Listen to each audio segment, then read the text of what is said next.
Écartez-vous.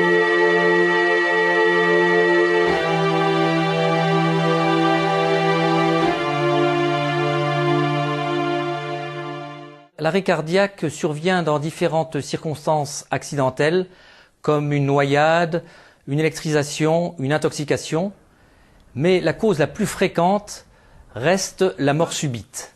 Cela représente 50 000 morts par an en France. Dans 80% des cas, cette mort subite est due à une fibrillation cardiaque. Alors, qu'est-ce que la fibrillation cardiaque? C'est une contraction anarchique du cœur. La seule façon de combattre cette anomalie, c'est de provoquer un choc électrique externe qui va permettre au cœur de battre de façon régulière.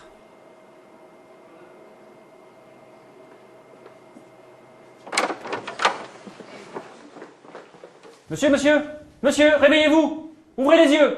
Serrez-moi la main! Au secours! La victime ne réagit pas, elle est inconsciente. Pour vérifier sa respiration, on bascule sa tête en arrière pour dégager les voies aériennes. En approchant l'oreille de sa bouche, on peut sentir ou entendre un souffle. En l'absence de ces signes, on est face à une personne en arrêt cardio-respiratoire. Les pompiers de la Moselle, j'écoute. Oui, bonjour, je me trouve au 29 rue Leclerc à Delme.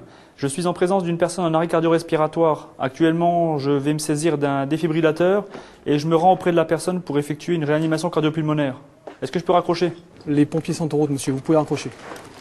Le défibrillateur devra être utilisé dans les plus brefs délais. En effet, toute minute perdue représente 10% de chances de survie en moins. Ici, le temps est un tueur. Il faut agir dans les plus brefs délais.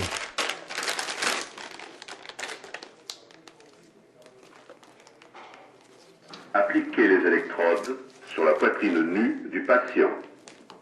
Branchez le connecteur des électrodes à côté du voyant clignotant.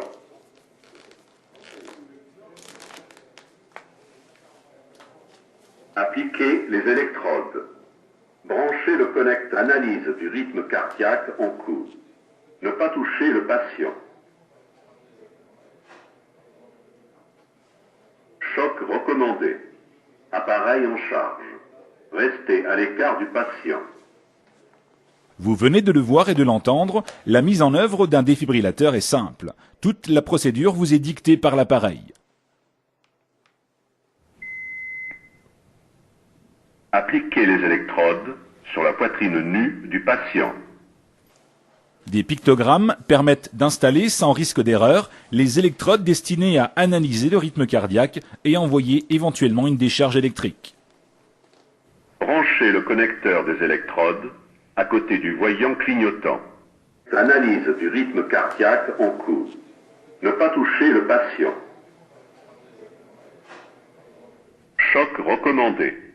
Appareil en charge. Restez à l'écart du patient. Personne ne s'approche. Délivrez le choc maintenant. Appuyez sur la touche orange maintenant. Choc délivré. En pause.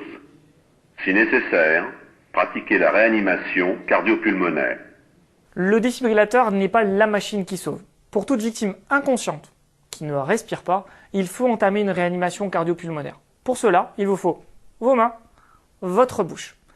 Votre victime doit tout d'abord être installée sur un plan dur, par exemple par terre. Pour les compressions thoraciques, il faut appliquer vos deux mains sur la poitrine dénudée de la personne, au centre de la poitrine. Et vous allez, bras tendus, comprimer 30 fois. Cette manœuvre a pour objectif de comprimer les vaisseaux sanguins afin de chasser le sang vers le reste du corps. Ensuite, vous êtes à proximité de sa bouche et vous allez libérer les voies aériennes supérieures, faire une bascule prudente de la tête vers l'arrière et souffler 2 fois dans la bouche de la victime. Cette manœuvre permet d'envoyer de l'air dans les poumons. Jusqu'à l'arrivée des secours, vous devez continuer la réanimation cardiopulmonaire et suivre les consignes et instructions du défibrillateur. Si nécessaire, pratiquez la réanimation cardiopulmonaire.